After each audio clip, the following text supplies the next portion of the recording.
Bonjour et bienvenue dans Je peux pas, j'ai podcast, le podcast qui décrypte les recettes gagnantes des podcasts à succès. Quand j'ai lancé mon podcast des Nouvelles Héroïnes, j'étais seule. Et j'ai fait des erreurs, en perdant du temps et de l'argent. Et c'est en allant questionner d'autres podcasteurs que tout a changé. Alors j'ai décidé de partager avec vous leurs apprentissages et secrets pour amplifier l'audience de votre podcast et transformer enfin vos écoutes en euros.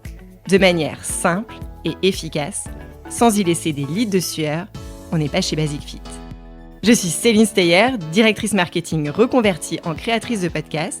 Ma passion, fouiner, décrypter, comprendre et organiser tout ce que vous ne trouverez pas sur YouTube. À partir de maintenant, vous n'êtes plus seul à appuyer sur le bouton diffuser. Rendez-vous derrière votre micro. Allez, je file parce que je peux pas, j'ai podcast. On retrouve Alice dans cette dernière partie de la mini-série dédiée au son, où elle va nous éclairer sur tous ces termes qui nous angoissent, compresser, égaliser, normaliser, et on terminera avec des logiciels de montage et mixage qu'Alice recommande. Allez, c'est parti. Alice, quand on débute dans le podcast, on est vite submergé par des mots qui ne nous parlent pas vraiment, comme par exemple normaliser, égaliser. Peux-tu nous expliquer ce que ça veut dire et surtout si c'est une étape obligatoire pendant cette phase de mixage? Pour le premier mot, normaliser, c'est un mot qui est propre à Audacity, je crois. Mais ça ne veut pas forcément dire grand-chose. Parce que si on prend vraiment la définition du mot, rendre normal un son, ça ne veut pas forcément dire grand-chose. Je crois. Alors, c'est vraiment de mémoire, parce que Audacity, ça fait vraiment un petit moment que je ne l'ai pas utilisé. Mais normaliser, ça va être plutôt par rapport au volume sonore, je crois. Et égaliser, ça va venir sur les fréquences. En fait, on va jouer sur les fréquences. On aura tendance, par exemple, à jouer avec les basses fréquences qui peuvent avoir tendance à nous gêner parfois. Quand vous êtes, par exemple, en extérieur et que vous faites, je sais pas, soit une balade sonore, une interview à l'extérieur et que vous vous rendez compte qu'il y a pas mal de vent, le vent peut être facilement enlevé en jouant avec les basses fréquences de cet égaliseur. Ces deux actions ne sont pas du tout obligatoires parce que elles sont pour moi d'un niveau un petit peu plus avancé sur le mixage. Je sais qu'il existe des automatismes sur les logiciels, c'est-à-dire qu'on appuie sur le bouton et ça le fait tout seul, sans vraiment qu'on puisse comprendre ce qui se passe vraiment derrière ces actions. Surtout que, voilà, on peut rarement revenir en arrière, mais avant d'utiliser ces deux outils-là, il est important de savoir ce qu'ils font, en fait, sur quoi ils agissent, et si j'ai besoin de revenir en arrière, que je puisse revenir en arrière facilement. Donc c'est pour ça que quand on travaille le mixage pour la première fois, j'aurais tendance à vous dire de ne pas utiliser ces réglages-là, qui sont tout faits, mais plutôt de vous concentrer sur le volume de votre épisode. C'est ce qui est le plus important, parce que même si vous avez une super qualité sonore, avec aucun bruit de fond, avec extrêmement bien nettoyé, mais qu'on n'entend pas ce que vous dites, ça sera... on va pas retenir de bonnes choses de vos épisodes, malheureusement. Par contre, à l'inverse, si vous avez un volume suffisamment correct qui fait que je peux vous entendre autant dans le métro que quand je fais du vélo ou dans ma chambre avec de bonnes enceintes, mais que voilà, j'entends quand même un petit peu de bruit de fond, un bruit de rue, un bruit d'oiseau, etc., ça sera beaucoup moins gênant pour moi. Le volume avant tout, et une fois que vous avez une bonne gestion de votre volume tout au long de l'épisode, là, vous pourrez vous intéresser à l'égalisation et normalisation, même si je sais pas trop ce que ça veut dire, mais... Alors, la compression, il faut imaginer un tuyau. Ok. Et vous allez vouloir rentrer le son à l'intérieur de ce tuyau. Donc un tuyau avec une valeur minimum et une valeur maximum. La compression va vous permettre vraiment de réduire cette différence entre les sons les plus bas et les sons les plus hauts. Donc les sons les plus bas les plus faibles et plus hauts les plus forts. Et en fait, ça va vous permettre de sauver parfois des petites saturations qui se baladent dans vos épisodes, notamment quand, par exemple, je sais pas, vous échangez avec votre invité et que celle-ci vous raconte quelque chose de rigolo, vous vous mettez à rire spontanément, vous maîtrisez pas forcément votre enregistrement à ce moment-là, ça tape au zéro, bon, c'est pas très grave, on compresse un petit peu, et ça permet aussi de pouvoir rehausser votre montage final, faire en sorte que tout soit dans une écoute suffisamment forte et agréable si par exemple vous avez tendance à être un petit peu en sous-modulation, donc un petit peu trop faible. Là on vient rehausser un peu avec le compresseur. Mais encore une fois, le compresseur, tout comme l'égalisateur et le normalisateur, c'est des choses à voir après. une fois qu'on a bien maîtrisé les volumes. Alors, la question que tout le monde se pose, quel logiciel de montage utiliser pour son podcast ? Beaucoup parlent d'Audacity, de GarageBand, de Reaper. C'est quoi tes recos ?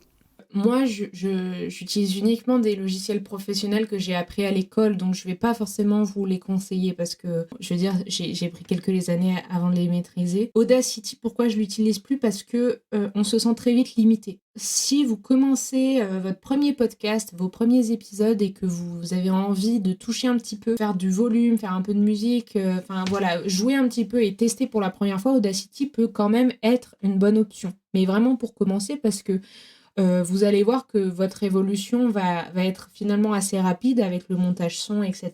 Et que vous allez vite avoir envie d'autres choses et de peut-être plus avancé. Donc Audacity pour commencer, c'est très bien. GarageBand, je le recommande pas forcément parce que c'est une interface qui est faite vraiment beaucoup pour la musique. Et donc c'est vrai que il y a beaucoup d'informations quand on vient sur l'interface et donc c'est pas pour moi, c'est pas forcément très lisible tout de suite, mais je sais qu'on peut très bien monter avec. Donc, si jamais vous l'avez déjà sur votre ordinateur, vous pouvez essayer avec. C'est un logiciel gratuit et qui est directement installé sur Mac.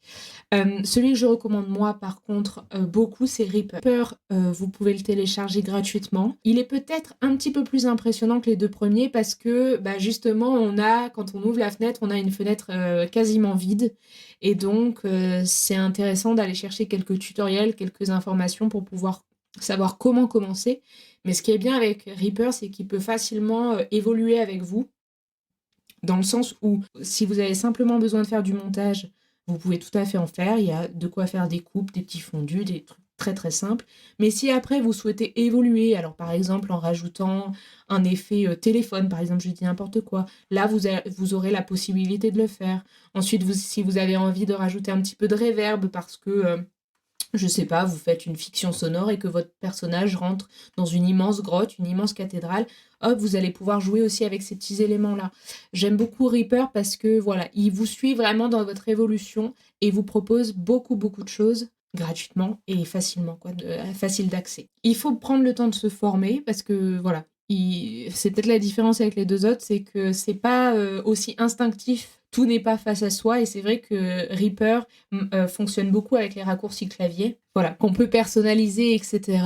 Mais c'est un coup de main à prendre, quoi. On fait une petite formation, on suit quelques trucs, on fait des tests avec nos enregistrements, des petites coupes et finalement ça va assez vite. Et enfin, quels seraient tes derniers conseils aux podcasteurs qui nous écoutent ? Ce que j'aimerais rajouter, ce que j'ai un petit peu dit tout à l'heure, mais pour moi c'est tellement important et j'ai l'impression qu'on a tendance à l'oublier, c'est vraiment de faire attention à ses oreilles, de prendre le temps de faire des pauses. Dès qu'on sent qu'on a un petit mot de tête ou une petite gêne, on s'arrête, on fait une pause, on pose son casque.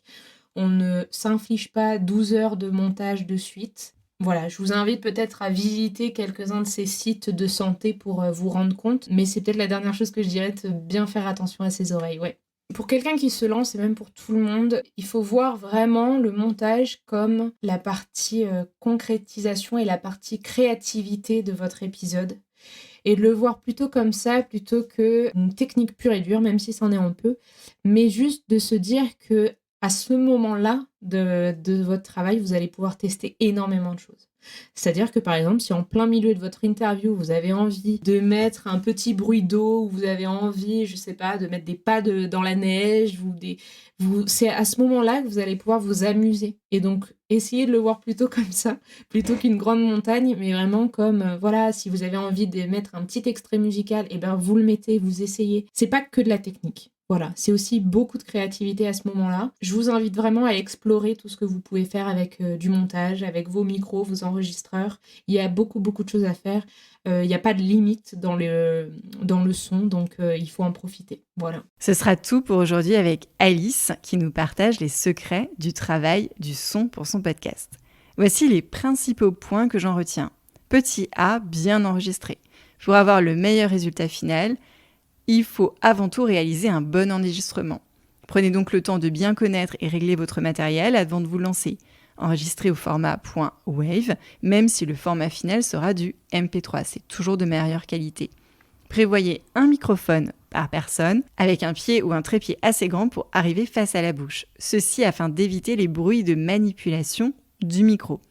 Aussi, selon les micros, bonnettes ou filtres anti-pop pour protéger les plosives, les P, les B, les T, qui envoient de l'air dans la capsule. Et enfin, enregistrer chaque invité sur une piste séparée, surtout à distance. Écoutez au casque pendant l'enregistrement et si c'est possible, proposez-en un à vos invités ou juste des écouteurs filaires, mais surtout fermez le circuit du son de votre micro.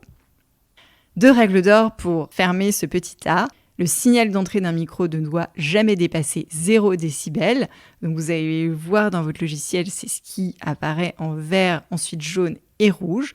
Donc quand il est en rouge, il faut baisser un peu. Et laissez la taille d'une main entre la bouche et le micro et bougez le moins possible, car c'est ultra sensible. Petit B, si on débute dans le podcast, Audacity, c'est bien, mais on va vite se retrouver limité. Reaper est un meilleur investissement si on veut travailler le son seul. Mais je vais me répéter, et beaucoup me rejoindront, si le montage ou l'utilisation de ces logiciels vous fait peur, optez pour déléguer cette partie. On y arrive tous un jour. Préférez passer du temps sur la promotion et la distribution plutôt la post-production de vos épisodes. C'est le meilleur conseil que je peux vous donner. Petit C, divisez votre montage en 2 parties. Montage éditorial, faites une pause, et le montage technique pour la gestion des volumes. Il faut que votre épisode soit écoutable en toutes circonstances. Et enfin, protégez vos oreilles, pas plus de 2 heures d'écoute par jour, ce sont les recommandations de l'OMS. Allez, je vous donne rendez-vous évidemment sur Instagram pour me dire ce que vous gardez des explications d'Alice, des belles fréquences. Vous pouvez la suivre sur son compte Instagram d'ailleurs, ou sur la page LinkedIn de Je peux pas, j'ai podcast. Je vous ai mis tous les liens des logiciels ou des termes que nous avons employés dans la description de l'épisode. Merci d'avoir écouté cet épisode jusqu'au bout. J'espère qu'il vous a plu et que vous en ressortez confiant pour votre podcast. Si c'est le cas, abonnez-vous pour ne rater aucun épisode. Parlez-en autour de vous et surtout laissez-moi une note et un commentaire 5 étoiles sur Apple Podcasts et Spotify. N'oubliez pas de le partager à vos amis dans le podcast. Chaque nouvel auditeur est une victoire. Si vous êtes en pleine réflexion sur votre podcast, vous pouvez me contacter sur LinkedIn ou par email cece.steyr@gmail.com. Allez, je file parce que je peux pas, j'ai podcast.